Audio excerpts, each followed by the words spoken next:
Porque no solo de pan vive el hombre, sino de toda palabra que sale de la boca de Dios.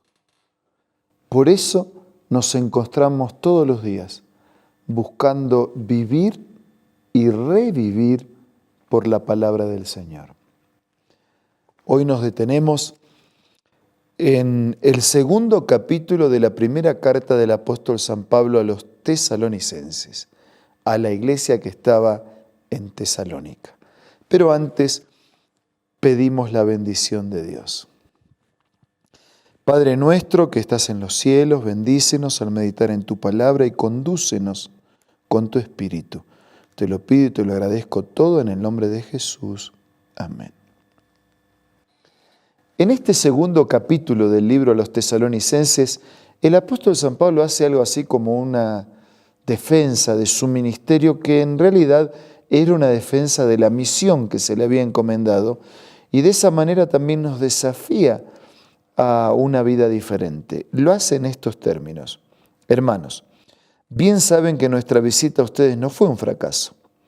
Saben también que a pesar de las aflicciones e insultos que antes sufrimos en Filipos, cobramos confianza en nuestro Dios y nos atrevimos a comunicarles el Evangelio en medio de una gran lucha. Nuestra predicación no se origina en el error ni en las malas intenciones, ni procura engañar a nadie. Al contrario, hablamos como hombres a quienes Dios aprobó y les confió el Evangelio. No tratamos de agradar a la gente, sino a Dios que examina nuestro corazón. Hace una defensa ferviente de su ministerio, que en realidad es una defensa ferviente del mensaje que él llevaba. Dice que no había errores, que no había malas intenciones, que no buscaron engañar a nadie, que no buscaban la aprobación de los hombres, sino que buscaban agradar a Dios. Dice el versículo 5, como ustedes saben, nunca hemos recurrido a las adulaciones ni a las excusas para obtener dinero. Dios es testigo. No es el dinero de ustedes lo que buscamos. Tampoco hemos buscado honores de nadie, ni de ustedes ni de otros. Aunque como apóstoles de Cristo hubiéramos podido ser exigentes con ustedes, los tratamos con delicadeza, como una madre que amamanta y cuida a sus hijos. Así como nosotros, por el cariño que les tenemos, nos deleitamos en compartir con ustedes no solo el Evangelio de Dios, sino también nuestra vida. Miren, un ministerio auténtico, un ministerio comprometido, amando como ama una madre cuando amamanta, nada más frágil que una criatura siendo amamantada. Y el apóstol dice, así los hemos amado. Pero más todavía, dice, además de darles el Evangelio, le damos la vida, porque eso es dar el Evangelio. El Evangelio no es una profesión, es una vocación. Nadie puede llevar el Evangelio como quien lleva una maleta. Te dejo la maleta, no, el Evangelio se lo lleva en la vida, por eso se transmite la vida. Dice el apóstol, tanto hemos llegado a quererlos. Recordarán, hermanos, versículo 9, nuestros esfuerzos y fatigas para proclamarles el Evangelio de Dios, cómo trabajamos día y noche para no ser una carga. Nos sacrificamos, pero nos alegra habernos sacrificado porque hemos podido compartir con ustedes la plenitud del mensaje de Dios.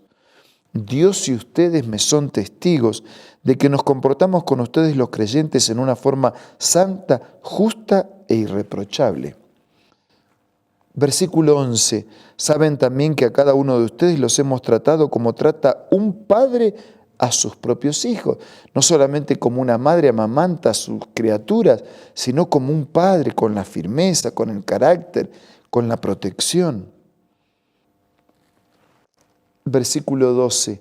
Los hemos animado, consolado, exhortado a llevar una vida digna de Dios que los llama a su reino y a su gloria.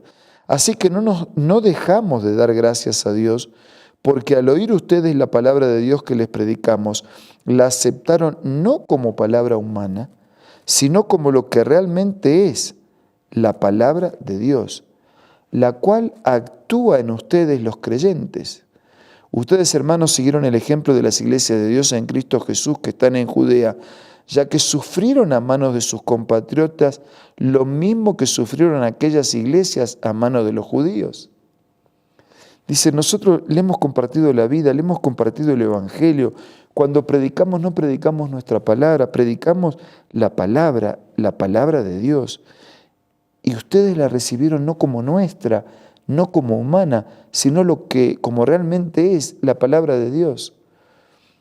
Ya saben lo que les pasó a otros cuando aceptaron la palabra de Dios y fueron perseguidos o rechazados. Lo mismo les pasó a ustedes. Versículo 15. Hay quienes mataron al Señor Jesús y a los profetas, y a nosotros nos expulsaron. No agradan a Dios y son hostiles a todos, porque procuran impedir que prediquemos a los gentiles para que sean salvos. Hay quienes no les gusta que llevemos la palabra. La palabra de Dios sana, salva, restaura, transforma, pero para quienes la rechazan, se transforma en una piedra de tropiezo, una piedra para escalar, crecer y alcanzar las alturas, o una piedra para tropezar. Y quienes rechazan el mensaje terminan rechazando al mensajero, porque quieren impedir que los gentiles sean salvos. Así en todo lo que hace llegan al colmo de su pecado, pero el castigo de Dios vendrá sobre ellos con toda severidad.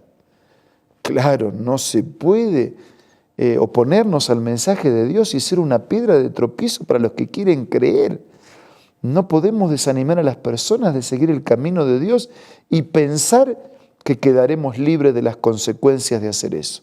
Podemos rechazar y podemos inducir a las personas a oponerse a Dios. Podemos. Pero lo que no podemos es librarnos de la consecuencia de hacer eso. Versículo 17. Nosotros, hermanos, después de estar separados de ustedes por algún tiempo en lo físico, pero no en lo espiritual, con ferviente anhelo hicimos todo lo humanamente posible para ir a verlos.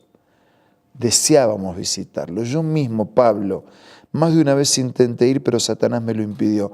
En resumidas cuentas, y saben, yo quedo impactado cuando Pablo resume la misión de su vida y la satisfacción. Un Pablo auténtico, un Pablo dedicado, un Pablo comprometido, un Pablo embajador.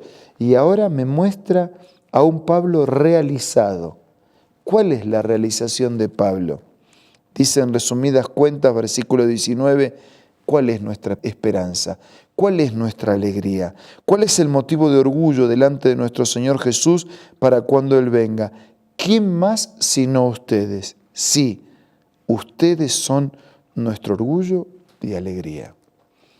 Si usted es un predicador, si usted es un misionero, si usted es un ministro de Dios, ¿cuál es la realización de un ministro, de un siervo de Dios, si no es ver a personas alcanzadas por el perdón, caminando en el camino de la salvación, vidas transformadas, restauradas, llenas de esperanza y de eternidad? Y si usted no es un ministro y es un hijo de Dios, un creyente, no hay mayor realización en la vida que creer en la plenitud del mensaje de Dios y compartirlo y ver que ese mensaje impacta en la vida de otros tanto como impactó en las nuestras. Sí, no hay mayor realización que aceptar la salvación y vivir para la salvación de otros. Ese fue el resumen de la vida de Cristo y puede ser también el resumen de nuestra vida, igual que lo fue para la vida de Pablo. Ustedes son mi alegría, ustedes son mi esperanza. Jesús lo dijo de otra manera. Él vino a esta tierra a buscar y a salvar lo que estaba perdido. Ahora vamos a hablar con Dios a través de la oración.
Padre nuestro, gracias porque a través de tu palabra nos muestras un camino diferente. Queremos creer de todo corazón la plenitud de tu mensaje y queremos compartirlo para que otros también crean. Queremos salvarnos y queremos que todos se salven. Por eso ayúdanos a ser recursos en tus manos, que aceptan tu salvación y que la comparten. Bendice a todos nuestros queridos amigos y hermanos, sus luchas, sus problemas, sus necesidades, los desafíos para este día. Te lo pido y te lo agradezco en el nombre de Jesús. Amén. Muchas gracias por su compañía. Nos reencontramos mañana para seguir siendo reavivados por la palabra del Señor.